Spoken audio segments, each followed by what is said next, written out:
Okay, apologize. I'm checking. Is our video ready? Is the recording underway? Yes?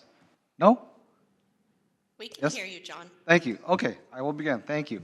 Okay, well, welcome to the Agoura Hills Plan Commission meeting. This meeting is being conducted in person in the council chambers and also by utilizing video conferencing. Please silence all cell phones and other electronic devices and do not access Zoom during a live meeting as it will cause interference with the audiovisual system in the council chambers.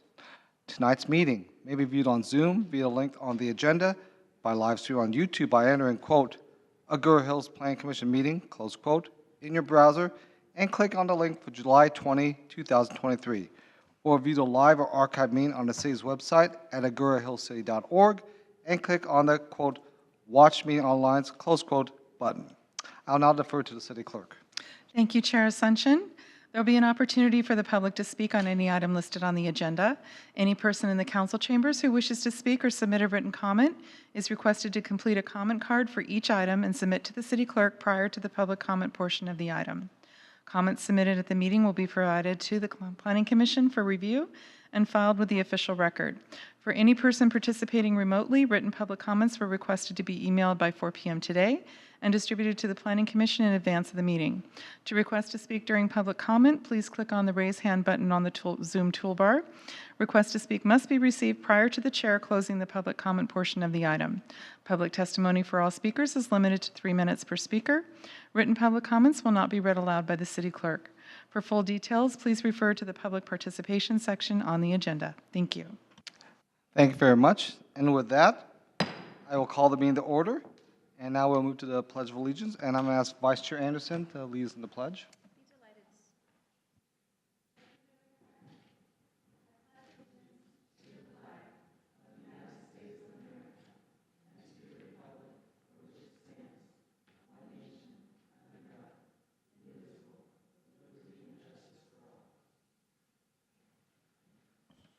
Okay. Thank you, Vice Chair Anderson. Before we take a roll call, I'm going to defer to Commissioner Roth. Commissioner Roth, are you there? I am here. Can you all hear me? Yes, we can hear you and see you. Good to see you. Likewise. So very quickly before I jump into a quick script that I have here, I'm looking down to my right, which is where my iPad is. That would typically be up on the dais. So I'm not looking away from the screen on my cell phone or any other device. It's the city's iPad here. But just quickly, this is Commissioner Morgan Roth, pursuant to AB 2449, which allows teleconferencing in certain limited circumstances. I'm stating on the basis of my remote participation today is for just cause, is because of a caregiving need for one of my children. There are one individual in proximity to me who's over the age of 18, which is my wife, Nicole Pate. I am remote. She will not enter the room, but there's a slim chance that she might. But the door is locked, so I don't think that's going to be the case tonight.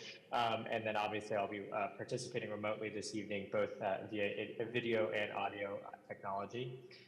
So I appreciate everyone's flexibility given the circumstances, and I look forward to tonight's meeting. Thank you, Commissioner Roth. And Commissioner Roth, this is a kinder, gentler commission. If your wife walks in or your kids walk in, we're totally good with that. In fact, probably be welcome, to be honest with you. But thank you. Thank you for your comments. Absolutely. Okay, let's go. Let's defer to the city clerk for roll call. Good evening. Commissioner Reinhardt, Commissioner Roth, Here. Commissioner Sharon, Here. Vice Chair Anderson, Here. Chair Ascension. Present. Chair Ascension, you have a quorum with Commissioner Reinhardt absent. Thank you very much. So now we're going to move to the next item, which is the excused absence. Commissioner Reinhardt has submitted a request for an excused absence. And do I have a motion and a second to approve her request? So moved. We have a motion. Second. We have a second. So we have a motion and a second. I'm going to defer to the clerk for a roll call vote. Commissioner Roth, Aye. Commissioner Sharon, Aye. Vice Chair Ascension, Vice Chair Anderson, Aye. Chair Ascension. Aye. Chair Ascension, you have approval 4-0. Thank you very much. So moving right along, we're going to move on to the next agenda item, which is the approval of the agenda. And I trust everybody's looked at the agenda. And I'm going to ask a motion and a second to approve the agenda, and to please state your names when you make the motion and a second. Commissioner Sharon sets a motion. Vice Chair Anderson seconds. Thank you. We have a motion and a second. I will now defer to the city clerk for a roll call vote. Commissioner Roth? Aye. Commissioner Sharon? Aye. Vice Chair Anderson?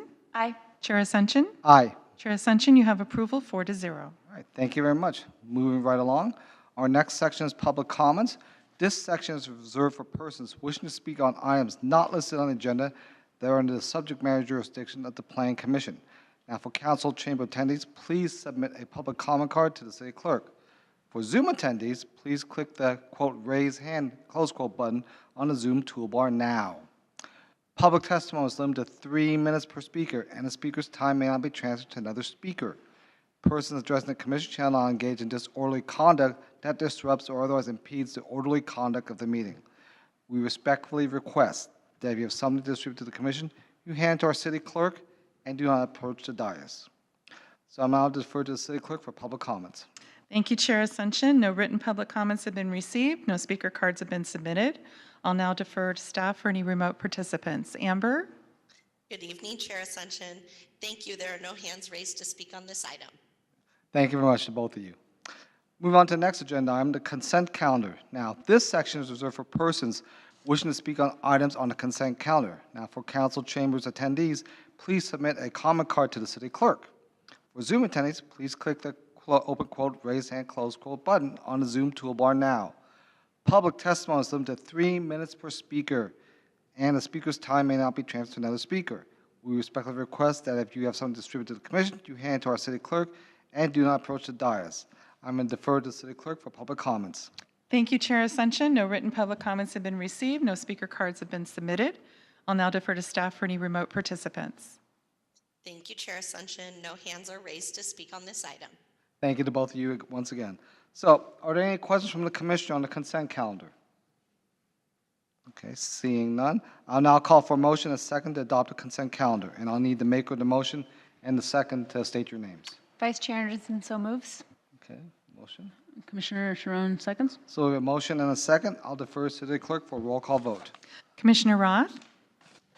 Aye. Commissioner Sharon? Aye. Vice Chair Anderson? Aye. Chair Ascension? Aye. Chair Ascension, you have approval 4-0. All right, thank you very much. Okay, moving right along. We're on to the public hearing, item number 2. Our next item is to conduct a public hearing to consider approval of a conditional use permit, site plan architect review permit, oak tree permit, and addendum to the final environmental impact review for the Palo Camado Ranch tract to build a 2-story single-family house residence at 6467 Chesborough Road. I will now open the public hearing and defer to Community Development Director Denise Thomas for the staff presentation. Thank you, Chair Ascension. I'm Denise Thomas, Community Development Director here in the city of Agoura Hills. Before you this evening, we will be presenting a proposal for a single-family residence. Valerie Darbus, our Associate Planner, will be giving you a presentation. Will be available at the end for questions you may have. Thank you. Thank you.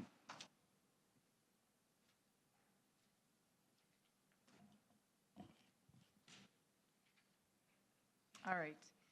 Thank you both. Thank you, Chair Ascension, members of the commission. As you mentioned, this project is referred to as the Hafner Residence. It is a single-family residence on a vacant lot located at 6467 Chesborough Road. This presentation will include a description of the project site, surrounding vicinities. Next slide, I'm sorry. Thank you. Existing conditions, the project scope, the design and architecture, and we'll discuss environmental review of the project, and lastly, staff's recommendation. Next slide. Thank you. The project is located in the Old Agoura residential neighborhood. The lot is zoned open space restricted with drainage, Old Agoura design, and equestrian overlays. It is also located in the significant ecological area, zone number 12. What that means is there are a couple of zones that are designated as significant ecological areas, or SCAs, in the city. One is number 12, which covers most of the northeast corner of the city, Old Agoura area, and the other one, 26, which is the Santa Monica Mountains, located south of the freeway. So Lot 7, on which this project is proposed, is one of the 8 lots that make up the Palacamada Ranch residential tract that was approved back in 2000. The tract is is on the west side of Chesebro Road, as shown on the screen, and is traversed by the Palacamada Creek, with Lot 7 being on the west side of the creek, as outlined in the blue line. The tract map required that the utilities and road improvements be completed prior to the development of each lot back in 2000. As such, about 1,300 feet of Chesebro Road was graded and paved. The utility connections were brought to each lot. A bridge was constructed to provide access to lots 7 and 8. And each lot was graded and fenced for sale. And finally, all the mitigation of fees associated with the developments were paid to the city. The lot is bordered by another residence to the north and southeast. One is inside the tract, and the other one is outside of the tract. The properties across the tract include an equestrian facility and a new residential project that is currently under construction. Next slide. So the lot size is 4.26 acres. 1.33 acres of this total make up the hillside of the lot and is protected by a conservation easement, leaving 2.93 acres where development can occur. The same conservation easement was recorded on lots 8 and 6, which are also located west of the Palacamada Creek. Like the other lots, Lot 7 was graded and fenced following the recordation of the tract map. The lot is regularly disked. However, the lot does contain oak trees that spread across the lot between the creek on one side, on the east side, and the base of the hillside on the west side of the lot. Lot constraints include the oak trees, numerous oak trees, the creek, the Palacamada Creek, and associated flood zone, the hillside, and limited options for egress and ingress into the lot.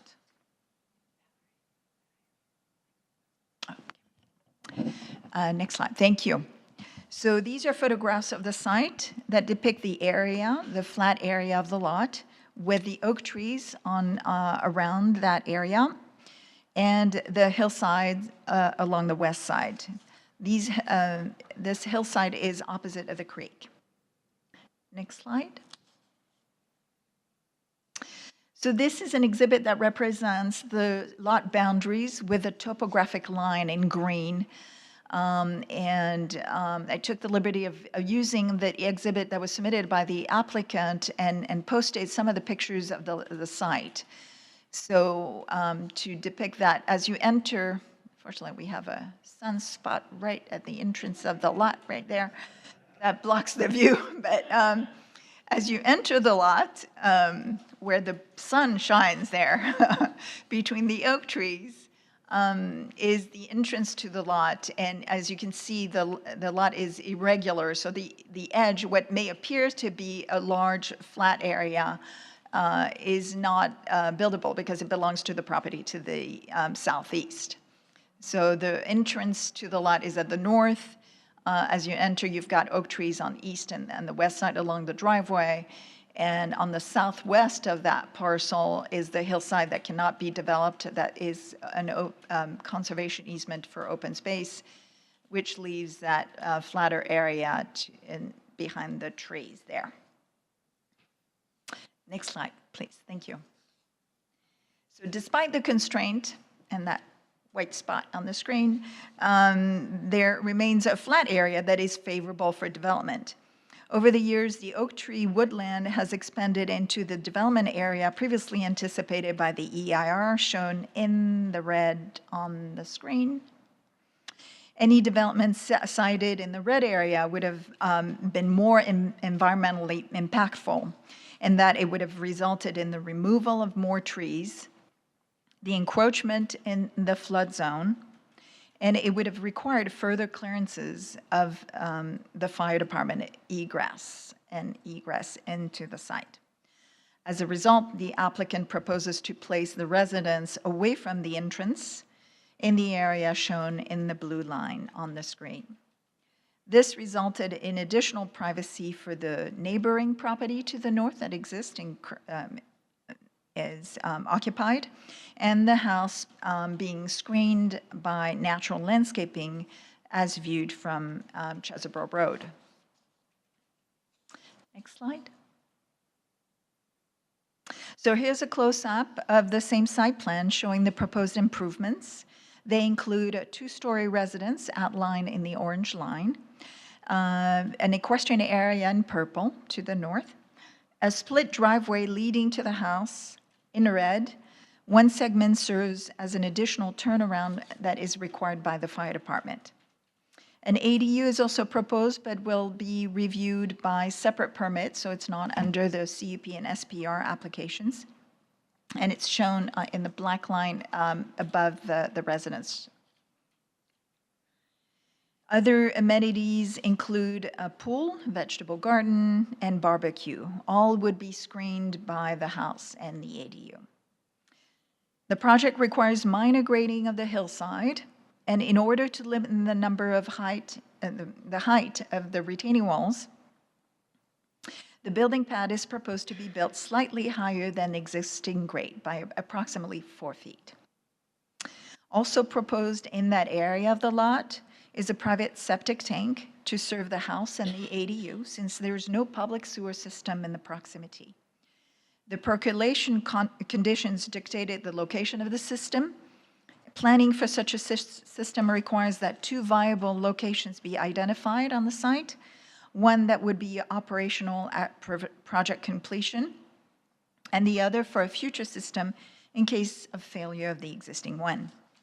The planning of this double system is a requirement of the Los Angeles County Health Department, and the project already received a conceptual approval for both locations. Next slide. So this is a summary table of the project data. The total square footage of the residence would be 6,300 square feet, with 900 square feet of attached patio cover and 560 square feet of detached patio covers. The first floor being about a little over 3,200, with a second floor a little over 3,000 square feet. Also attached to the house is a 755 square foot garage. The development complies with the lot coverage and the floor area ratio for this size lot. Next slide. This is a closer look of the footprint of the house and the garage. As demonstrated by the proposed floor plan, there is a high level of articulation, which provides exterior exposure in just about every room of the house. Next slide. The second floor accommodates all the bedrooms and is slightly smaller than the first floor, but essentially follows the outline of the first floor. Next slide. So the proposed elevations of the house here are shown on the screen. The top view is the south view of the house, or the front of the house, and the bottom view is the north elevation, or the rear side of the house.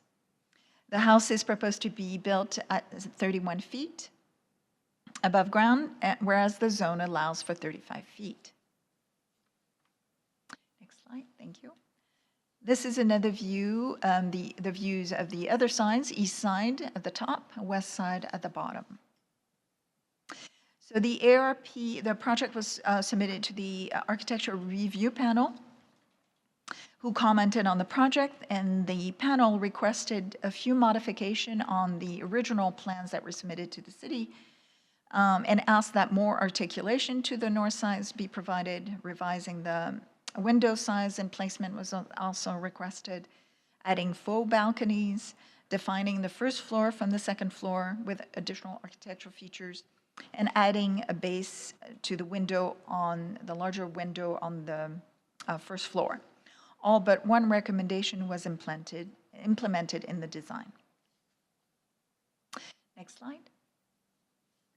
So the proposed colors and the materials for the house reflect a Santa Barbara style of architecture with a smooth white stucco, clay tiles, dark brown doors and trellises, black window frames, black ornate wrought iron, and copper gutters and downspouts. But also the architecture as featured incorporates features that includes a square tower element, arched entries, a chimney with a traditional chimney cap, faux eave vents made out of clay pipes, and sloped window sill. Next slide. Excuse me. These are some of the photo simulations submitted by the applicant showing the developments at different angles. And this is kind of an afternoon with the afternoon exposure with the landscaping and the topography that exists currently. Next slide. This would be in the backyard, looking toward the house. The top view would be from an elevated view, and the bottom view would be at grade. Next slide. So as far as the environmental review for the project, the California Environmental Quality Act and its guidelines require that projects be reviewed for any potential environmental impacts. So the guidelines exempt the construction of a house from further analysis unless the project is located in the sensitive environmental area, which this one is. As we mentioned earlier, it is referred to as significant ecological area, Zone 12. As such, the project looks to comply with the EIR findings and mitigation measures. Since the development of Lot 7 proposes a minor change to the anticipated area of development by the certified EIR, staff determined that an addendum to the EIR was the appropriate document to prepare. The addendum is intended to analyze how the changes on Lot 7, if at all, affect the findings of the EIR based on the technical reports that were submitted by the applicant. The addendum concluded that there are no additional or increased significant environmental impacts beyond those identified in the EIR. As such, the mitigation measures that were created to protect the environment still apply, and no new ones are necessary. Next slide. So before I proceed to the staff's recommendations, staff received inquiries about restricting the use of pesticides, among other things, on the property. So if it is the wishes of the Planning Commission to add a condition of approval, staff proposes to add the following two that are currently shown on the screen. Then that would require that the applicant comply with all the mitigation measures that are already outlined in the EIR to make it clear. So these two conditions read as follow. The applicant shall comply with each mitigation measure listed in the final EIR and outlined in the mitigation monitoring program for the project approved in 2000. The mitigation monitoring program is attached to these conditions of approval, which would be attached to the resolution of approval. And the second one reads as a list of all project conditions of approval and mitigation measures of the mitigation monitoring program shall be included along with a signed copy of the resolutions on the construction plan submitted prior to the issuance of a grading or building permit. So that would be added to the conditions of approval. Next slide. So at this point, staff would like to recommend that the Planning Commission approve conditional use permit case number CUP 2022-0016, site plan architectural review case number SPR 2022-0025, and oak tree permit case number OAK 2022-0046, based on the findings in the attached resolutions, and adopt the addendum as presented with the condition of approval, and also if it pleases the Planning Commission is to incorporate the last two conditions that I read. This concludes my presentation. Staff is available for question, as are the property owner, Mr. Joshua Hafner, his representative, Joseph Rosen, his architect, Corey Antilla, and also in attendance tonight. We also have Ryan Luckert from Rincon Consultants on the line for questions related to the addendum. Thank you very much. Thank you, Valerie. Thank you for the very thorough report. Really appreciate that. Are there any questions from the commission on the staff presentation? So I've just got some general questions. Sure. Okay. Valerie, this was awesome. You, as always, did a really, really amazing job, and I appreciate it. Okay, so back on the two new conditions. Yes. I confess, I think I was following you, but it's essentially asking, there are things that they have to follow in the original EIR, and this is just saying, yes, you really do have to follow those things. It's not really adding anything new. No, it's not. It's just confirming the fact that the applicant is responsible for addressing all of the mitigation measures that were outlined in the EIR. Okay. And that includes a lot, items like pesticides, lighting, invasive plants, and the like. Okay. Awesome. And then, okay, so I'm going to get super in the weeds and geeky with you for a second, and I'll just foreshadow. I thought this was fantastic. Like, John may remember, like when I was on the Planning Commission before, our docket was filled with variances.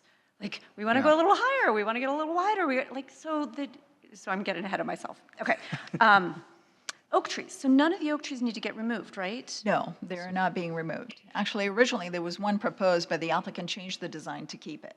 Which, by the way, I so appreciate. And it's my understanding that one of the reasons you had to do the addendum EIR is because they chose to move from where they were originally going to build back, or where the EIR in 2000 thought they were going to build, to a different place, and they did that because these oak trees had grown up. Exactly. So they went to the expense of doing an addendum EIR, which I don't even want to know how much that must have cost, so that they could save the whatever oak trees were there. Exactly. That's wonderful.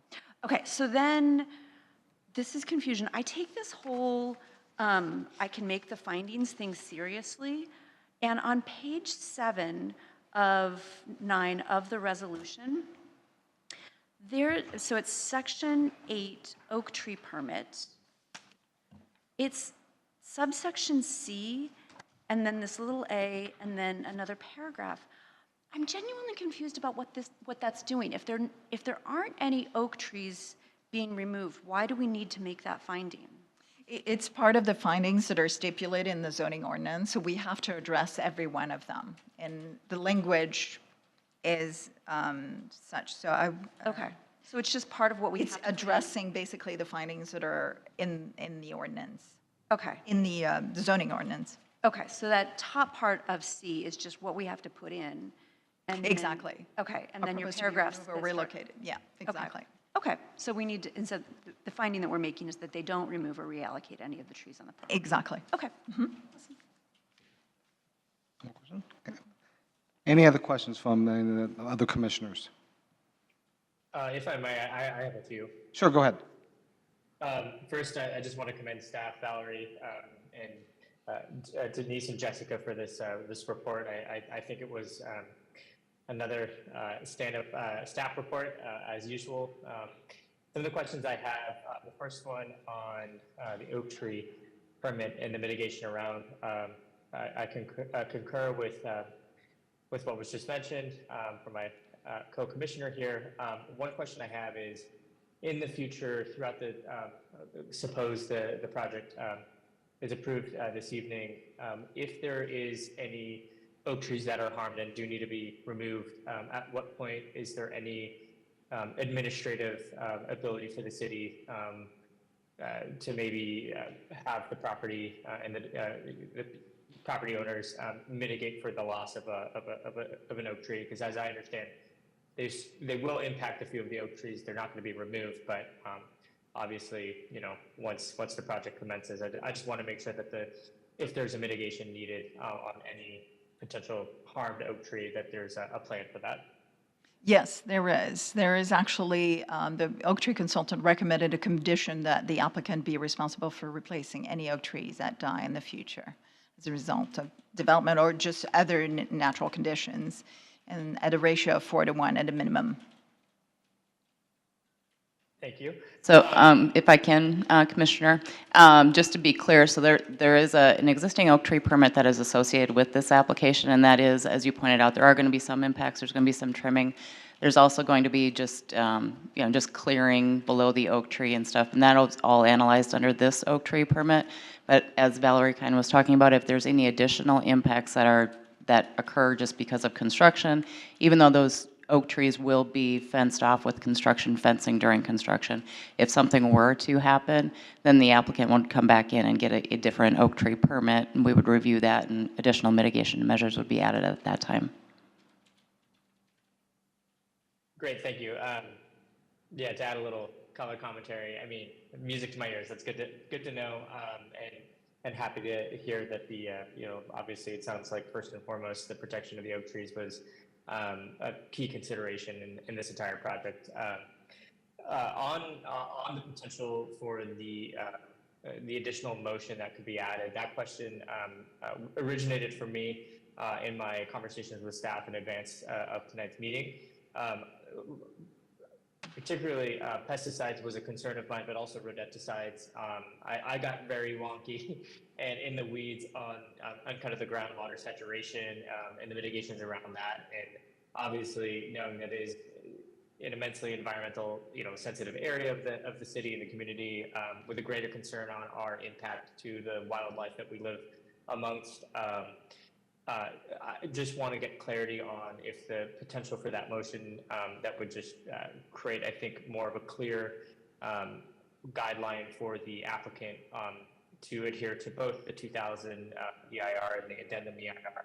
Would that also include the city's rodenticide ordinance and other environmental policies around particularly pesticides, rodenticides, et cetera, but also potentially harmful construction materials, et cetera? I'll answer that. Yes. The short answer is yes. The mitigation monitoring and reporting program doesn't allow for the use of pesticides and rodenticides. And so by including the MMRP as part of the conditions of approval, it not only holds everyone accountable and everyone has notice that they aren't allowed to do it, but it also allows for enforcement in the event that it is done at the city level, as opposed to trying to go and enforce the MMRP through the CEQA remedies. Does that answer your question? It does. And so with that, would this be the opportunity for me to put forward the motion to include that additional language to ensure that there's a little bit more guardrails on the property's development over time?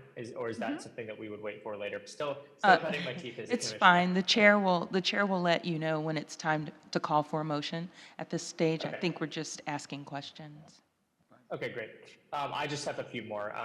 Primarily public engagement. Obviously, the look and the feel of Old Agoura is something that we all know is pretty sacred to the community, and so obviously it appears that the applicant has gone above and beyond and has taken the architecture review board's recommendations. I have two questions. One, what public engagement is being conducted in the community around the site project? And I know that there's the Loose Homeowners Association in Old Agoura, but generally I want to understand if the Old Agoura Residents Association has had any input on the project.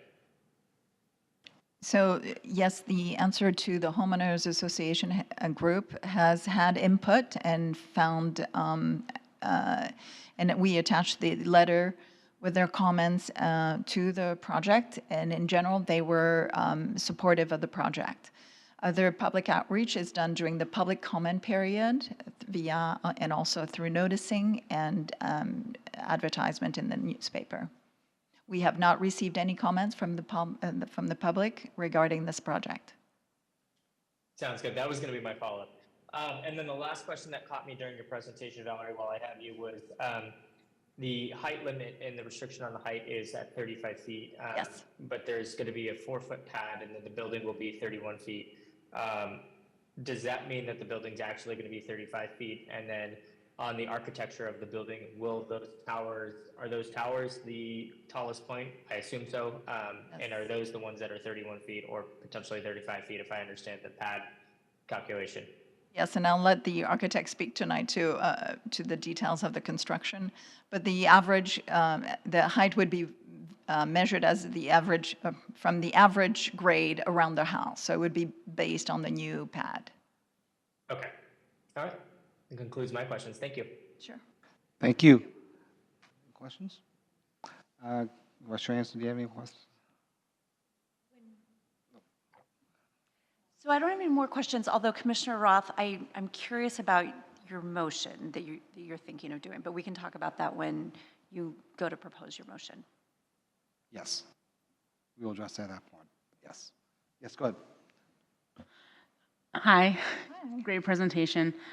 Very thorough and very quick question. They included the ADU in the permit. Is that just to inform us that they have intentions to build the ADU in the future, and then they still do have to pull permits on anything regarding actual construction of that ADU in the future? That's correct. Okay. Thank you. Okay, I have one minor question. I actually had 4 questions, but my commissioners are so smart, they picked my questions, so that was great. If you go back to the presentation, the project scope map, if someone could bring that up. Amber, would you be able to load up? Thank you for that. This is really minor. It's just my curiosity. You wanted to go to a specific map? Next one, the project scope map.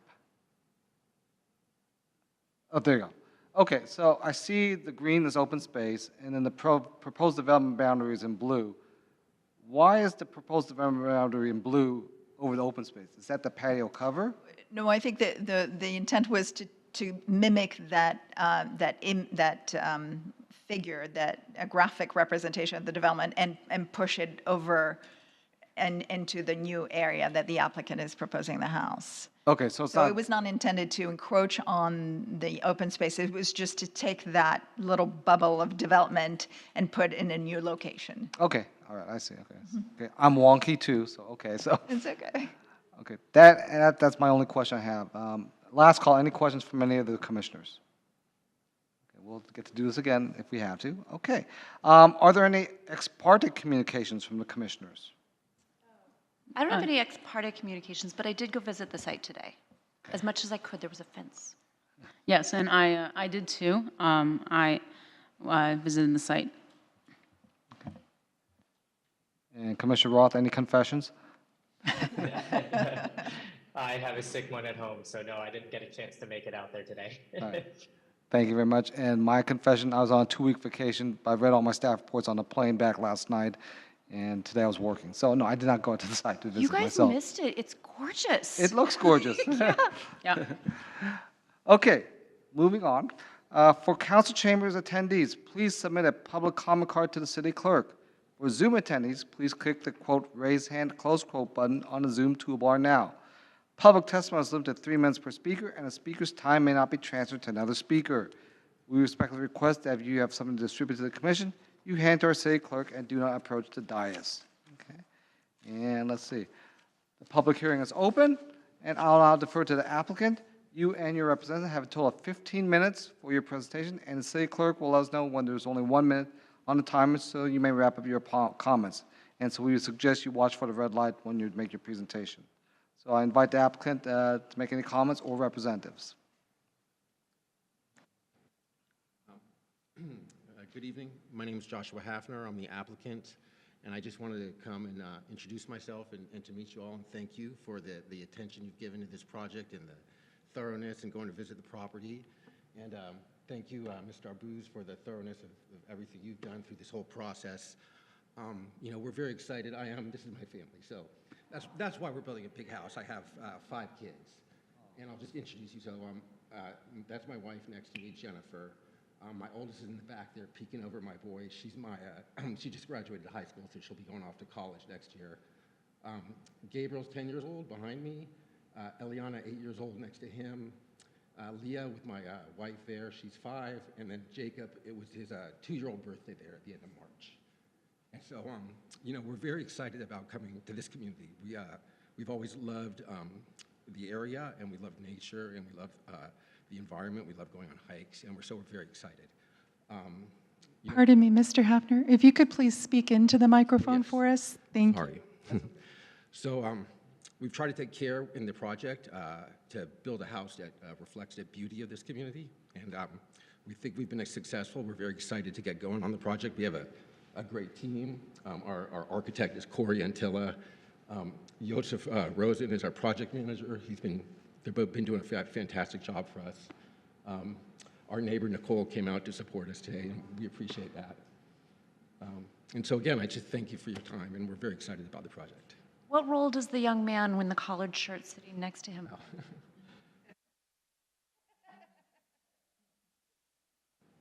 I would have brought my kids, but they all had, I couldn't get them away. So thank you very much. Thank you. Any questions for the applicant from the commissioners? All right, seeing none. Okay. I already asked that question, so I'll now defer to the city clerk for any public comments. Thank you. I just wanted to confirm that there wasn't any further speakers for the applicant. Okay. Thank you. Nicole Radamus?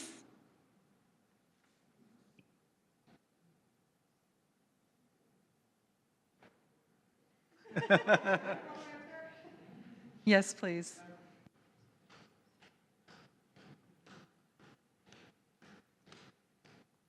Hi, my name is Nicole Redumis, and I'm here in support of this project. I am directly adjacent to the property, and I've seen the progress of the plans. I've gotten a chance to meet Mr. Hafner as we were walking the property one day when my dogs got loose in the backyard. And I'm really looking forward to another lovely family in the neighborhood. I'm a mom of 7. So having another large family in the neighborhood is lovely. I'm sending my daughter off to college in another year, and it sounds like he's doing the same. So this project is beautiful, and I think it's really going to enhance our community, and bringing another wonderful family into Old Agoura is, for me, I'm 100% for it, and I'm really looking forward to seeing this project commence. And I've already had an opportunity to see Joseph Rosen and the work that he can do, because his house was directly adjacent to mine, and he's the one that's going to be managing this project, so I know it's going to be gorgeous, and I'll be a little bit jealous. So thank you. Thank you very much. Thank you. We have no written comments or further speaker cards. I'll defer to staff for any remote participants. Thank you, Chair Ascension. No hands are raised to speak on this item. Okay, thank you very much. Okay, so at this point, I'll now defer to the applicant. You have 5 minutes for rebuttal, but really there was no one that argued against it, but you have the option. No, you're good? I'm good. Okay, fair enough. Okay, so before closing this public hearing, do any commissioner have any further questions of the applicant or staff? Seeing none? Oh, Would this be, real quick, would this be the appropriate time to discuss the potential motion, or should we wait one more almost. step in the process? Almost there. Okay. Almost there. Okay, so there being no further questions, I will now close the public hearing. So before we move on to the deliberations, does any commissioner have any further comments? I suppose I'll jump right back in. Now you can do it. Great. Very quickly, I just want to say, sorry I can't be in there. Obviously, it seems like a family affair. As my fellow commissioners know, I'm a family guy as well, so very happy and excited to see a bunch of new young faces coming into Agoura, or potentially, sorry, didn't jump the gun on that. So the question around the motion, and again, I want to be very clear, this is, not, I don't believe, indicative of the applicant's intent around the project. Seems like, again, all the mitigation efforts, all the findings and everything very clearly aligned with the city's principles and goals and et cetera. I just, in my reading of the addendum EIR and the staff report, I just wanted to ensure that if there are certain guardrails that can be in place as the project commences, around building materials, particularly and their potential saturation going into the groundwater and out potentially into the creek, which obviously is dry most of the year, or most years probably, but might, if we have another crazy rain year like we did earlier this year, I just want to ensure that there's a consideration around the very local sensitive ecosystem, and then also adding, the rodenticide and the pesticide. So, Valerie, if I may, the motion or the concept of the motion, I think you proposed in those 2 bullet points. Could we maybe flash those back up on the screen? Yeah, sure, I can read them too if you want to. Yeah, that would be helpful. Amber, I think 18, page 18.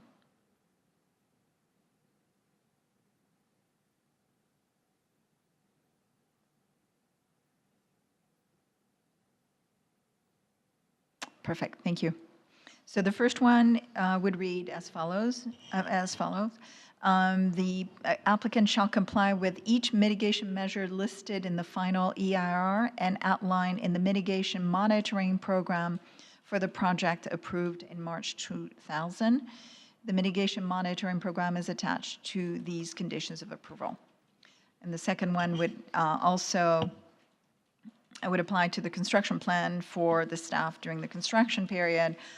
A list of all project conditions of approval and mitigation measures of the mitigation monitoring program shall be included along with a signed copy of the resolution, and it would be plural in this case because there is a resolution for the addendum and the CEP on the construction plans submitted prior to issuance of a grading or building permit. Got it. And so, just to be clear, if this motion were to be included in the package, would the applicant, as part of the development, there's not necessarily, it wouldn't necessarily be any net new onerous, nothing that would potentially stall the project any further or anything of that nature. This, again, just ensures that, the city's rodenticide ordinance, things like that, that are particularly of concern, I think, given the area around the sensitive environment. This would just ensure that there's a monitoring of that, and that if the city's ordinance around such use of certain pesticides and rodenticides, et cetera, were to occur, that there could be enforcement. That's all right, but this wouldn't impact the ability for the applicant, should everything go accordingly tonight, to be able to hit the ground running after this evening. Is that correct? That's correct. So there's also a CCNRs. Once this tract has enough property owners to vote on the CCNRs would incorporate some language that would address all these mitigation measures as well. If that's something that you were interested in knowing. But as far as adding additional conditions, I would defer to Travis maybe if there's anything. Hello, Denise Thomas, Community Development Director. Just so there's no confusion, the answer to your question is yes. That's all incorporating this condition will do is to allow for the MMRP to be enforced through our code enforcement as opposed to just taking other remedies through CEQA. As far as the CCNRs go, the city does not enforce CCNRs, and so just relying solely on the CCNRs to regulate things. If there's an issue, we don't enforce the CCNRs. That's enforced by the Homeowners Association. So allowing for the MMRP to be included as part of the conditions of approval gives us the ability to perform enforcement utilizing our code enforcement officer. So I have a question on that. So this actually is an enhancement. It's not like if we don't do this, there's going to be no enforcement. Now there's going to be enforcement. This adds on to the enforcement. Is that what it does? If you don't allow for this condition of approval and they use a rodenticide and someone calls and says, hey, we're using a rodenticide, we don't have a code provision that our code enforcement officer can say you can't use a rodenticide. But if you have a condition of approval on the permit, then we can enforce the permit. Okay, now I understand. Thank you. Let me ask you a question. The recommendation that you have here, is this, when we vote on this, is this already included, or do we have to motion this into the, and take your recommendation? And we would have to incorporate that as part of the motion. It's not in the conditions of approval that were provided to you tonight. Right, so Okay. I think it'd be staff recommendation plus these two, Yeah. plus Understood. staff plus these two things. Okay, understood. Okay.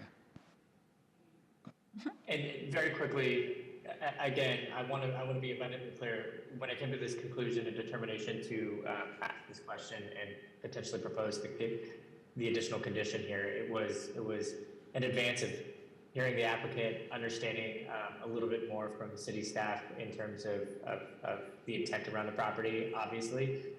So again, I'm pleased with the project. I think I agree with all the findings. Eager to hear Commissioner Anderson's thoughts about the motion. I know that you had asked maybe to deliberate a little bit further, but I'm prepared to move forward with the project and with the addition of the condition that creates a little bit more guardrails on, given the sensitive ecosystem around the property.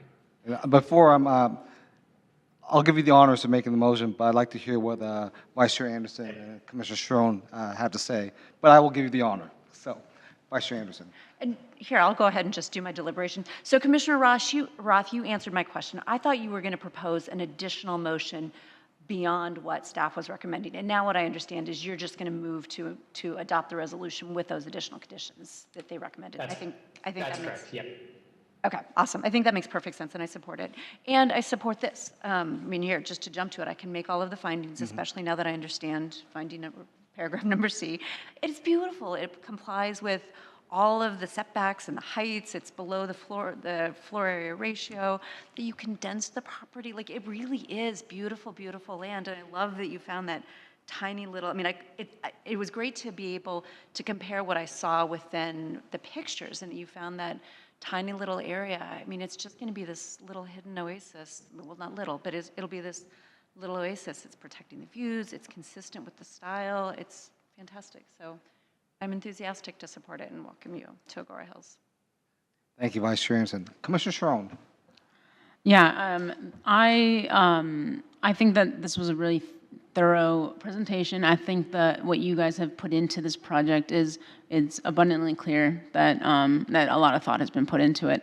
My biggest concern that I had when I was reviewing things was just fire safety. So I did say that I checked out the property, and I saw that there's a fire hydrant right outside the property line, which was important to me, just because knowing that I'm an Old Agoura resident, and knowing that what we experienced just a few years ago is a critical aspect of it. So I fully support the project. I see the detail, and I'm excited to have you guys in the neighborhood.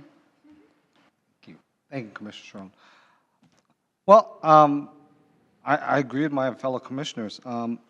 As Vice Chair Anderson noted, in the old Agoura community, usually when we've seen projects in the past, because the lots are irregular, we see it's variance city. We need a variance for this, variance for that.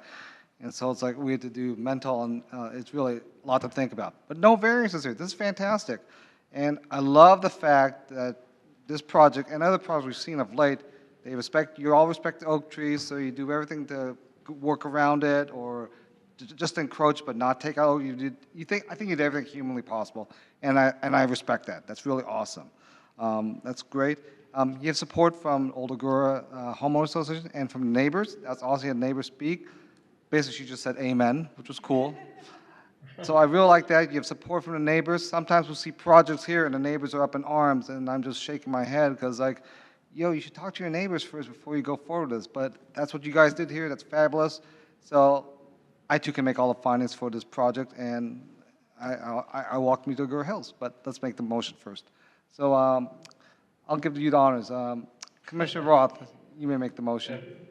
Appreciate it. So I'll move to make a motion. Commissioner Roth makes to make a motion to approve the conditional use permit, the oak tree permit case, and the 2023 addendum EIR with the addition of the minor additional condition that has been mentioned tonight. And I move that motion back to you, Chair Ascension. And let me talk to Travis. That's okay? Is that motion correct? No. So there are two conditions. We just want to be clear that we're adding both of them. Yes. Yes, thank you.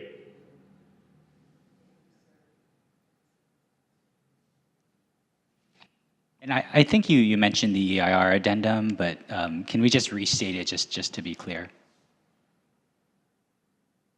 Sorry, yeah, I'm reading my agenda packet, and I was trying to remove the case numbers, but I move to approve the conditional use permit, the Oak Tree permit case, and the findings of the draft resolutions, and adopt the 2023 addendum to the certified 2000 Palo Camano Ranch Tract EIR.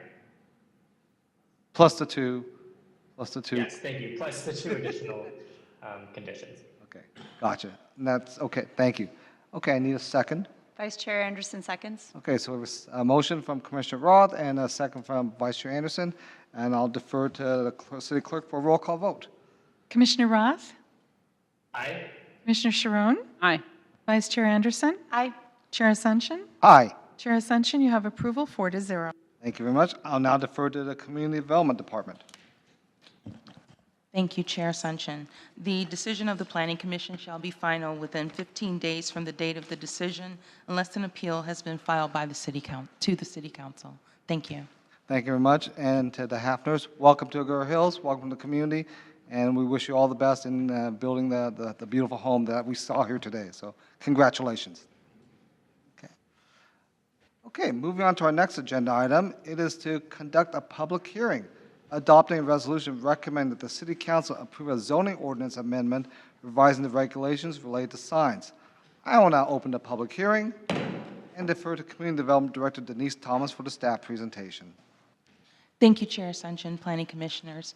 This evening, we're going to bring to you a presentation to amend our municipal code to include some provisions in our sign ordinance that governs signage and lighting in the city. This is a goal that has been part of the City Council's goals for multiple years, and we're happy to bring this forward to you. With us this evening, we have Joyce Parker, who's going to give us our presentation. And we also have other consultants on the line who can answer detailed questions about lighting. With that, I'll defer to Joyce for the presentation. Thank you, Denise. Good evening, Chair Ascension and members of the Planning Commission. The item before you is consideration of a sign ordinance update known as Phase 2. Next slide. The Phase 1 was approved by the City Council in September of 2019. Phase 1 consisted mainly of ensuring that the sign code was content neutral, and also there were some miscellaneous administrative revisions. In October of 2021, the Council Land Use and Economic Development Subcommittee had a meeting to discuss Phase 2, and Phase 2 was kicked off. Phase 2 consists mainly of reviewing the sign standards and the processing procedures. In April of 2022, staff kicked off the public outreach portion of the update. A sign code survey was created, and it was widely distributed, both on social media and through the chamber. It was advertised on the city's webpage. The city sent out emails, and the chamber assisted the city by sending out emails to the local businesses. The city and the chamber held a joint sidewalk survey event, and that was held at Wisden's Center to see if we could get some additional comments from those people that did not want to fill out this online survey. Next slide. This slide will just touch on some of the amendments. The one thing that you will see is that all of the sign definitions are being moved to Chapter 1. Chapter 1 is the introduction to the zoning code. That is where the rest of the definitions are located now, and so this will move the sign definitions to that location. New definitions were added. They were mainly related to the new sign lighting standards that staff is recommending. And any definition that was not utilized was deleted. Staff is recommending updating criteria for 2 monument signs on a corner lot. Currently, you need to have a common name and a 2-acre site before you can have 2 monument signs on a corner lot. Staff is recommending that that be changed to allow a monument sign on each street frontage that has an access road. Staff is recommending an increase in the size of directional signs from 3 square feet to 4, and this is mainly to make it easier to use even numbers in creating the signs. Service station signs, that is mainly to make the type and number of signs that a service station can have consistent with other businesses in the community, as well as adding additional provisions for the price signs as required by state and federal law. Staff is also recommending the use of white bulbs in the digital price signs. That gives them a much better look, a rural look, a softer look, as opposed to inserting like a red bulb in the sign. And so white bulbs would be required. The sign program section of the code is updated, and that was just to move all of the, anything that required a sign program into one location, so it's easy to find and administer, and also establish a public hearing process. And we'll speak a little bit more about that when I discuss the review and approval process. The staff added a reference to the old Agoura sign standards, so that if anyone was proposing a sign in old Agoura and they were looking at the sign code, which would be the most obvious place to look for sign regulations, they would know that they also need to look at the old Agoura overlay, because there were additional or different regulations in old Agoura overlay. Prohibit Mylar and metallic balloons. These are temporary events that usually use these, and that is to prevent the accidental release of those and the impact to power lines. Add new lighting standards. The last 2 are the most significant changes. That is adding the new lighting standards and revising the review and approval process for modifications, and I'll speak more about both of those in the next few slides. Next slide. In the survey, and that survey was attached to the Planning Commission's agenda as attachment 3, the survey results. One of the questions that was asked is whether the city should regulate sign brightness, and 49.3% of the respondents said yes, and 50.63% either said no or they were neutral, meaning they had no opinion one way or the other.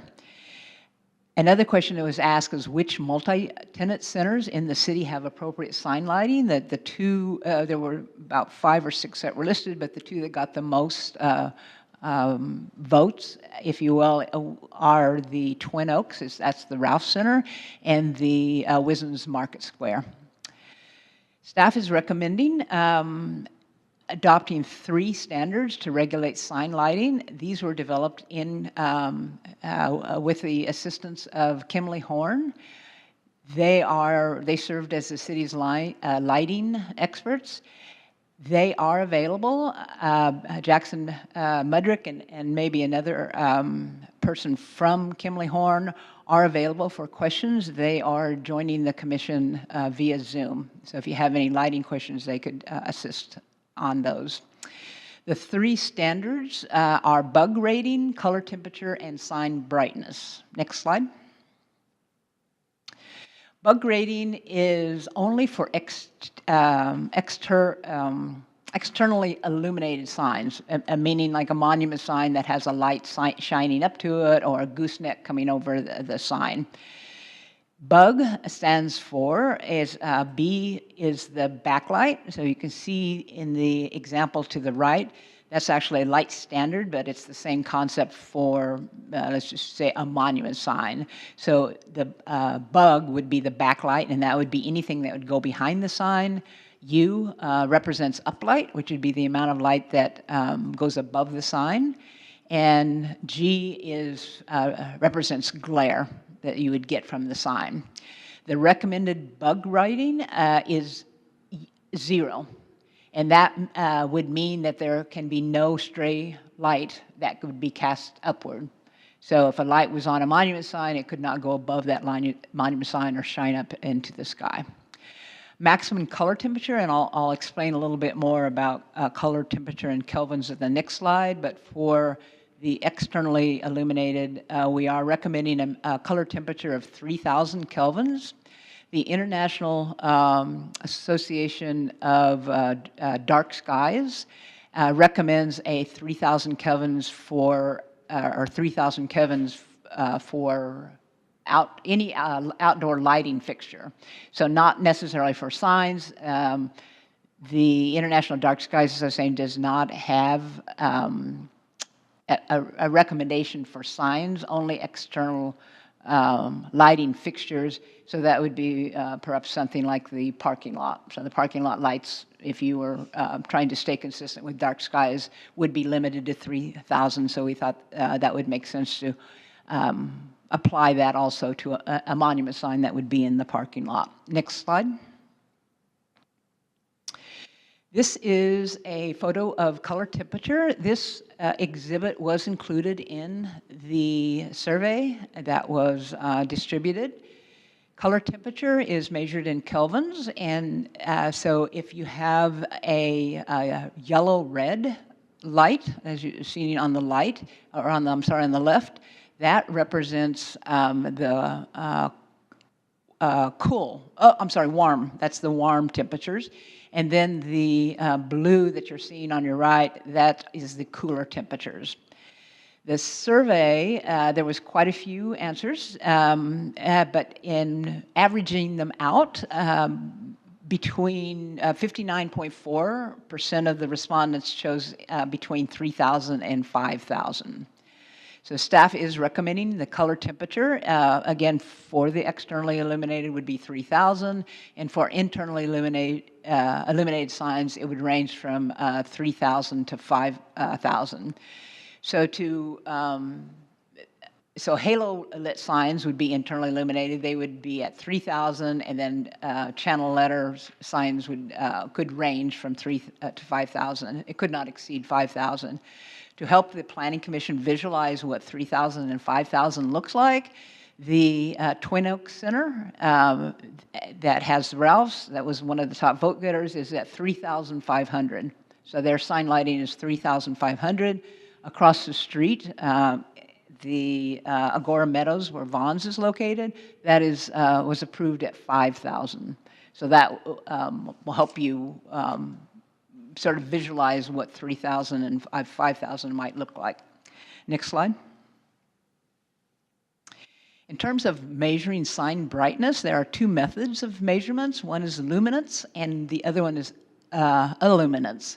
And so signs are measured with luminance, and that in the exhibit is the one on the left. And so you're basically measuring at the sign face. Illuminance is how far the light shines out, and that is usually what is used to measure the light that is hitting the property line. So lighting from a sign would not reach the property line, and the city's design guidelines requires 1-foot candle at the property line for the lights that are in the parking lot, and we're recommending to keep that as the measurement for illuminance. Next slide, please. In terms of sign brightness, there is a group called the United States Sign Council Foundation. They are a nonprofit group that makes recommendations and develops standards for the sign industry. They use the 700 CDM, and the CD stands for candelas, and candelas is the measurement term, and the M is for meter square. So they use a mean weighted luminance of 700 CD meter square, which is what staff is recommending and what Kimberly Horn is recommending, but the difference is they measure the surface of each sign color and do not have a restriction on how bright that color can be, as long as the overall sign, when it's averaged out, is under 700. Kimberly Horn is recommended, and staff agrees that that is the best option for the city, is not to use that, but to use the 700 CD meter square, again, candela per meter square, but apply it to all portions of the sign. So no color on the sign could ever go over 700.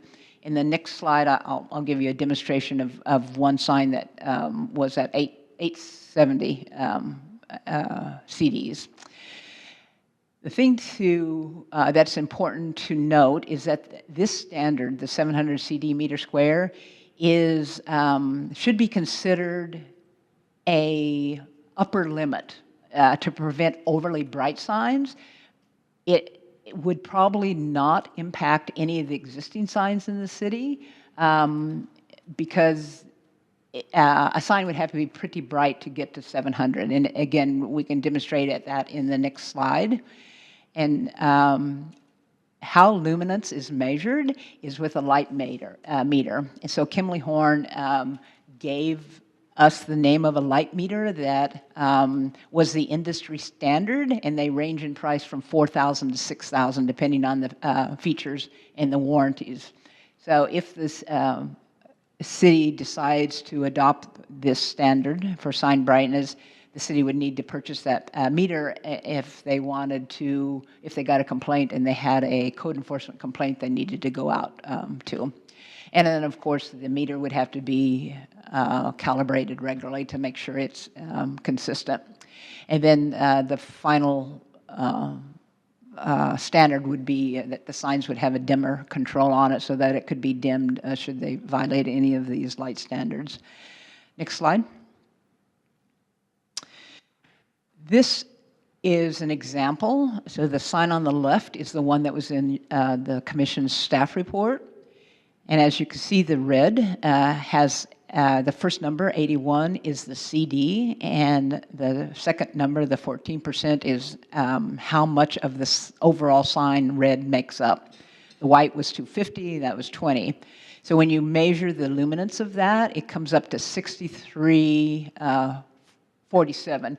So you can see it would take a really, really bright sign to get to 700. The sign on the right, that consists of all white letters on a black background, and so black has no luminance because it's black. There's no light coming from it. That white has a luminance of 870 candelas.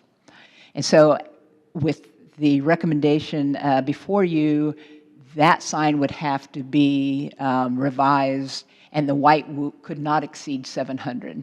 So that is the difference between the industry standard from the sign council and what Kimberly Horn and staff are recommending. No portion of the sign can exceed the 700. Next slide. And then finally, on the review and approval process, the first part of this table shows the, I apologize, it needs to be a little bigger, I think. So, Okay. So the first part shows what the planning director, also known as the zoning administrator, has. And I'm just pulling mine up. All right.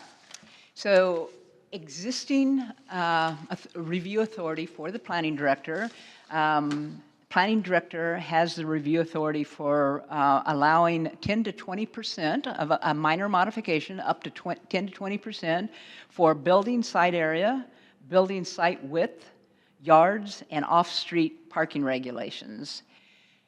That is existing authority, and staff is not proposing to change that. The other existing authority is the director has the ability to reduce landscaping at the base of the monument sign. There is a provision in your sign code that allows a business shopping center to ask for a reduction in the amount of required landscaping. I believe it's twice the size of the monument sign if they have physical constraints, and that would most likely happen in existing shopping centers. And then the one new item that staff is recommending would be added to, so the second column is basically a repeat of the two I just mentioned. And the one new item that would be added is the sign size and height. The difference is the existing code has standards in which the director can make amendments. And again, that's 10 to 20. Staff is recommending that there be two categories. First, for all of the items that I just mentioned, the director could approve modifications up to 10% administratively. That means there would be no hearing and no notification of the adjacent property owners, and that would be up to 10%. Between 11% and 30%, there would be notice to the surrounding properties, but again, there would be no hearing, but any decision by the planning director can be appealed to the Planning Commission. The third row is the existing review authority of the Planning Commission, and currently the Planning Commission has the authority to review sign programs, and we're not recommending any changes to that. Currently the Planning Commission has the authority to review all sign modifications, so the difference, as noted above, is that as recommended, the director now would be able to do a sign modification for size and height of new signs. And then the other two other items that are under the current purview of the Planning Commission, which staff is not recommending any changes to. One is the Planning Commission can approve an increase in sign in the size, height, or location and number of signs in a shopping center if the shopping center owner is willing to enter into a landscape and maintenance agreement. So this is in your existing code and was placed in that as an effort to prevent shopping centers from topping their trees in order to improve the view of their signs. So they would be able to get a taller monument sign or move their signs if they come to the Planning Commission and enter into a landscape agreement and agree not to top their parking lot signs. And again, this is an existing provision in your code. And then the last authority is for variances. That remains the same. All variances, and then also any increase in the size and height of signs over 30% would be, the director would only be allowed up to 30% authority. Anything over that would be processed through the Planning Commission. And then the, currently the Planning Commission has, in addition to the size and height, also they have the review authority for the location and number of signs. So if somebody wanted to increase their number of signs or move a sign, that authority is existing with the Planning Commission, and we are not recommending changing that. That would stay with the Planning Commission. Next slide. And with that, staff is recommending that the Planning Commission adopt a resolution recommending that the City Council adopt an ordinance revising the regulations to signs and to the review and approval process and making a determination of exemption under the California Environmental Quality Act. Staff is available for any questions, as well as the representatives, Kimley Horn, are also available to answer any lighting questions. Thank you. Thank you for that very thorough staff report, very detailed. Are there any questions from the commission on the staff presentation? Okay. Commissioner Sharon. Thank you for the presentation. My question is, going back to the intensity, the CD that you discussed, are there any signs in Agoura Hills right now that exceed 700? Not that we're aware of. So right now, previously, or up until now, since this was not a standard, this was not ever measured or included. So when somebody would submit a sign lighting plan, they were not requested to provide this information because it was not in the code. And we do not have a meter to go out and check. And so we do not believe they do. As you saw from the bank sign that was pretty bright, we don't believe any exceed this 700, but we have no way of confirming that. Understood. And then, do we have any existing issues with the luminance of signs in the city? So I might defer to staff on that, but yes, it's my understanding that there have been concerns by some people about how bright signs are. Understood. Okay. Thank you. Any other questions from staff? Yeah, I'll jump in. I've got a few quick ones.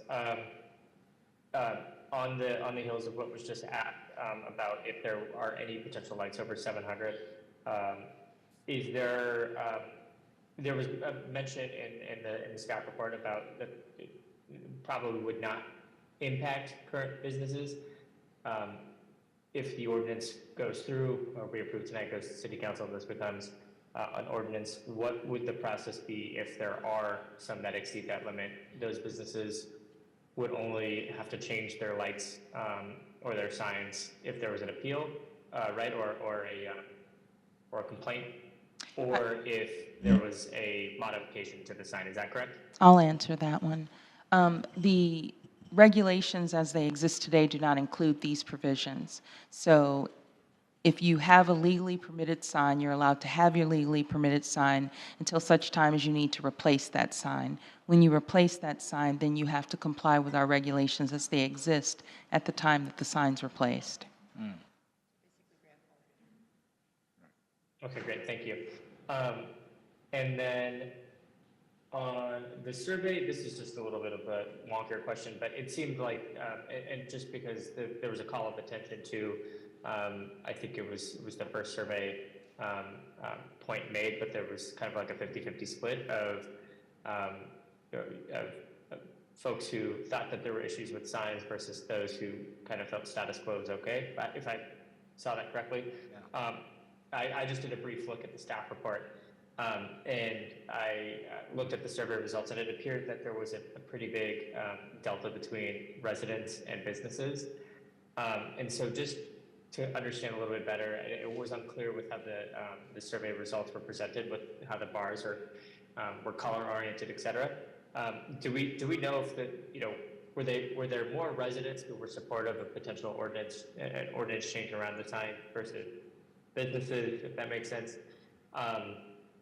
Just wanted to get to understand the balance of that survey result, because it seemed like a pretty split decision.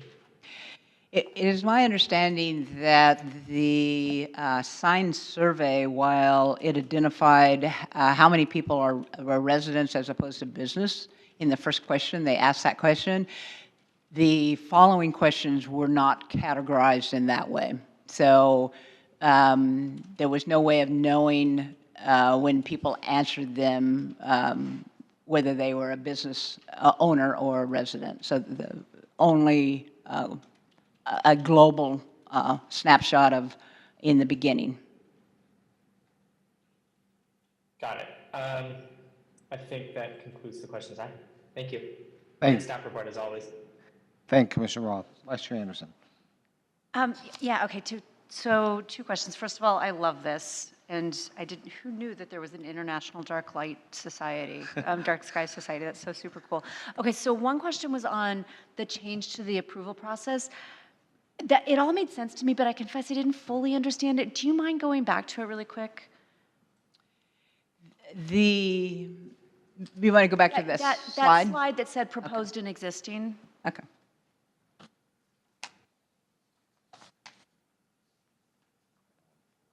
Yep. Okay, perfect. Okay, so on the top, so it looks like there are basically two changes. So on the top two, where it says existing minor modification and proposed, it's basically giving the planning director up to 30% to be able to make approvals without having to come to us. Is that right? That is Okay. correct. Awesome. And then it was the second one. So right now, the planning director can make sign modifications up to 30%. And we're proposing to take that discretion away from the planning director in the proposed? Currently, all sign modifications are under the purview of the Planning Commission. So the director has no authority for signs. What does that up to 30% mean after the bullet point of sign modification under the second existing? So, I apologize. I have That's okay. better eyes than I do. Well, I was just looking at for my, Al, do you have the? I think that was for the, all right. All right. I had it and I was reading it and now I've lost. While you look for it, I can explain. I am the director. There are our code defines what a modification is and what certain changes are. And in that section under existing, there are sign programs. If you make a change, say you receive approval for a sign modification, but you need to make your signs just a little bit bigger. Whatever was approved as part of that sign program is approved by the Planning Commission, and you would have had to have come back. Even minor changes, the code is very specific about my ability to be able to approve those changes. I can't change the content or the sign itself. I can't change the size, the height, the number. It gives me no discretion. And what we were experiencing were our business owners were very upset that if they made minor changes, that every place else would be able to go to a planning department to be approved. It didn't substantively change the program. It didn't substantively change the signs, but they had to go through this whole exercise of coming back to the Planning Commission. And so what we were looking for was a way to respect the Planning Commission's authority, but to carve out small, minor, insignificant changes that would allow our business community to get more expeditious service. which I'm totally in favor of, and that's why I'm confused, and maybe I'm misunderstanding, but what it looks like I'm reading there, it says existing, what's existing, you have that authority, and it looks like what we're proposing is to take all that authority away. I think the section that you are referring to is reduction in landscaping at the base of the monument sign. Is that what you're? No, I mean, listen, I'm just reading what's on that sign. You have a bullet point that says, it's your second bullet point under the second existing, where it says sign modifications. Oh, I'm sorry, under the Planning Commission, yes. Yep. So maybe this is, oh, and it's zoning administrator. So it says existing percentage up to, So the sign modifications, so currently the Planning Commission can approve a sign modification up to 30%. Anything over 30% would be processed as a variance. it looks like that's what's being taken away. No, it's under, the way I understand it's the proposed bullet, second last bullet, variance including increase in size and height of signs over 30%. This was me, so you complimented my eyesight, but this was me not reading very carefully. I apologize. Okay. No worries. Okay, so then you still, Denise, you still have the discretion under what we're what we would be adopting here. Yes, my understanding is, the way that, or my intention is, Yeah. that anything over 30% change, that's substantive. That Yeah. comes back That to the comes to planning us. commission. Yep. Okay, thank you. And I apologize for not reading carefully. That was my bad. Okay, awesome. And then the second one isn't so much, it's about this phase 3 thing. So I was reading in the staff report that the land use and whatever that subcommittee was, asked you guys to explore the dark skies. And essentially you came back and said, well, the truth about dark skies and signs is you'd have to do something more global to be able to do dark skies. So what you're saying is that's going to have to be the city council would have to decide to try and do something more global, and that the recommendations that you guys have here, which by the way, I'm showing my hand, I love that no portion of the sign can exceed 700. I love the bug equals 0. So I love what you're doing. And what I'm understanding is that what you were doing is setting us up to be able to do something more global, that what you're doing is consistent with what a more global dark skies thing would be. Okay, awesome. That's correct. That is correct. We feel that it's prudent to go ahead and start queuing the business community up and starting there, because we can regulate that lighting. It would be very difficult if all of our businesses who complied with this standard and then we came back later with a dark skies ordinance that would all of a sudden put all of their signage out of compliance. So that our intention is to kind of queue this up so that it'll be a smoother transition. Would we actually call it a dark skies ordinance? We are still looking at dark skies ordinances. It's hard for us to try and wrap our heads around that, and since it's not agendized, I can't really go into it, but Right. yeah. I'm going to go ahead and let myself go outside of the hula hoop. With the Wildlife Bridge coming and increased attention on Agoura Hills, my sense, and this is not before, so apologies for being just way outside my hula hoop, my sense is if we are able to do a dark skies ordinance, that would be super cool.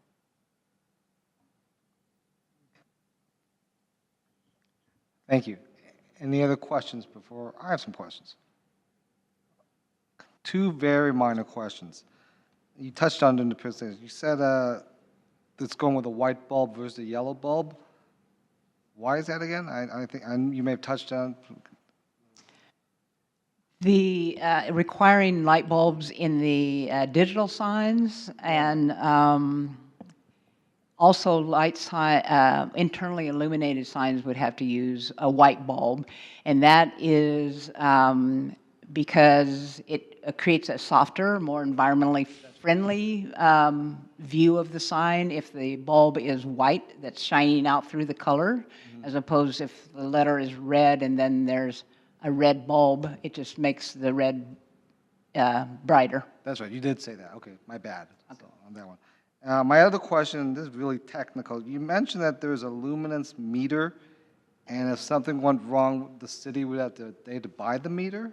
What would the cost be for that? I'm just curious. Yes, we would have to buy the meter. So if you went with that standard, the meter's about $6,000 on the high end.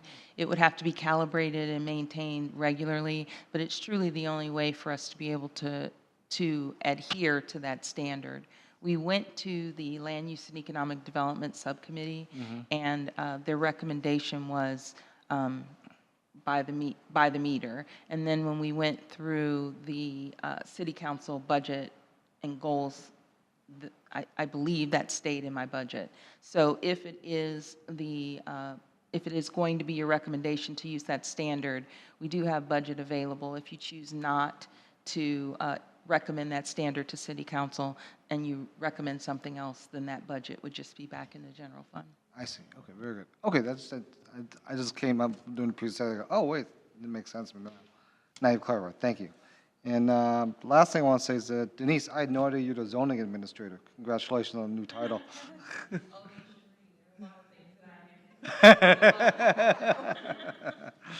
Okay, any other questions? Yeah, I have a quick Go ahead. follow-up on your question. The meter high end is 6,000. What is the cost of the maintenance, the calibration, et cetera? We have no idea right now. We honestly don't know because we don't know. Okay. right? Okay. Last call for now. Okay, moving on. Written public comments were requested to be emailed in advance of tonight's meeting. If you wish to speak, please click the raise hand button on the Zoom toolbar now. Public testimony is limited to 3 minutes per speaker, and a speaker's time may not be transferred to another speaker. We respectfully request that if you have something to distribute to the commission, you hand it to our city clerk and do not approach the dais. The public hearing is open. I will now defer to the city clerk for public comments. Thank you, Chair Assumption. No written public comments have been received. No speaker cards have been submitted. I'll now defer to staff for any remote participants. Thank you, Chair Assumption. No hands are raised to speak on this item. Thank you very much. So before I close the public hearing, do any commissioner have any further questions of staff? Okay, seeing none, I will now close the public hearing. Public hearing closed. And before we move on to the deliberations, does any commissioner have any further comments?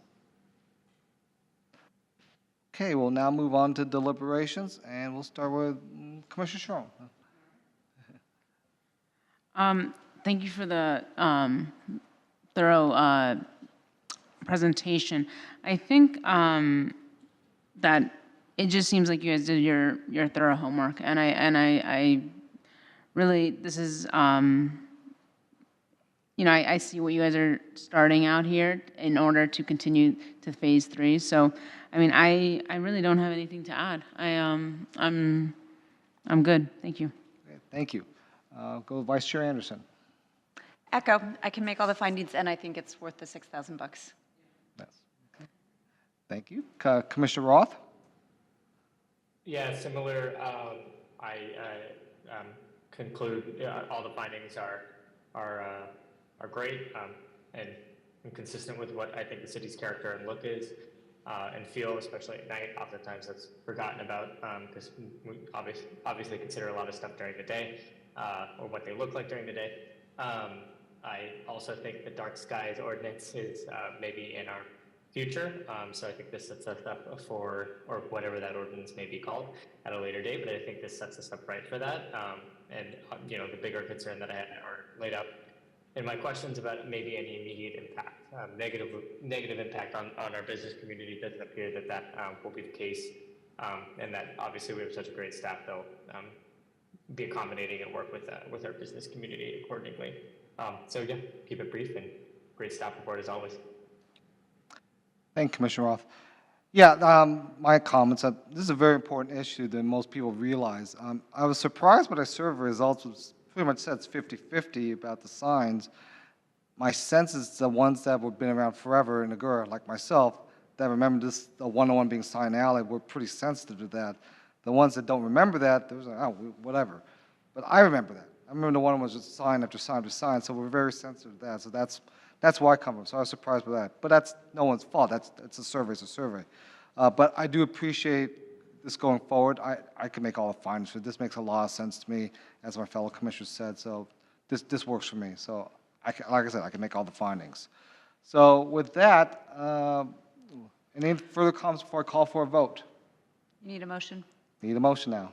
Vice Chair Anderson moves that we adopt the resolution of to recommend to the City Council that the City Council approve an ordinance amending the following provisions as stated in the draft resolution that we were given. Thank you. And I need a second. Commissioner Roth, second. Okay, so we have a motion and a second. I'll defer to the city clerk for roll call vote. Commissioner Roth? Aye. Commissioner Sharon? Aye. Vice Chair Anderson? Aye. Chair Assumption? Aye. Chair Assumption, you have approval 4-0. Thank you very much, Kimberly. Okay, moving on to the next agenda items, commission and staff comments. Any comments from staff? I do have a few comments. Yes. There's some congratulations that are in order. First of all, I'd like to congratulate and raise awareness that Jessica Clevenger is our most recent graduate from the Leadership Conejo cohort. So she's all done and trained up. Katrina Garcia was chosen as one of the fabulous 40 under 40 by the Conejo Chamber. Yes. We'll be honoring her on Friday. And your fellow commissioner, Roth, was also selected as one of the fabulous 40 under 40, and I would like to extend our congratulations to him as well. And we have a new attorney. This is not Nick. Wait, so Travis, are we welcoming you permanently? Not permanently yet, but I'll be coming out here a little bit more. Very exciting. Where do you have to come from? Monterey Park. Oh dear. Yeah. Okay. We have a lot of good restaurants that you can beat the traffic. That's right, yeah. Very good. Thank you. And that's all I have. Thank you. Thank you. Any comments from the Planning Commission? I have some comments. First of all, Travis, welcome. Welcome to the crew. We're happy to have you here. It's great staff. And as far as my commissioners, I keep saying this over and again, I love working with smart commissioners. This is pretty cool. They ask questions that I have. It's like, wow, okay, so at least I know I'm on the right path. But it's a pleasure to serve all of you. It's wonderful, and Jessica as well. So we're very lucky. And also with the staff here, I can't say enough. I mean, you guys are wonderful. And I love the fact that Denise is zoning administrator. I'll keep that in mind now. Thank you. That's awesome. So that's all I've got. So with that, the next regular Planning Commission meeting is scheduled for 6:30 p.m. on, it's Thursday, August 3, it says, in the council chambers of the Civic Center. Members of the public will have the opportunity to participate in person in the council chambers or by remote video conferencing, Zoom. At this time, we'll adjourn tonight's meeting. I need a maker of the motion and a second to adjourn, and please state your names. Commissioner Roth, it's your turn. Commissioner Roth moves to adjourn tonight's Planning Commission meeting. Commissioner Sharon, seconds. I'm enjoying the light touches, meaning that we should keep that up. I like it. Okay, so we will, I have a motion and a second. Please defer. I'll defer now to Kimberly for the roll call vote. Commissioner Roth? Aye. Commissioner Sharon? Aye. Vice Chair Anderson? Aye. Chair Ascension? Aye. Chair Ascension, you have approval 4-0. Thank you very much. This meeting is now adjourned. Morgan, I hope you're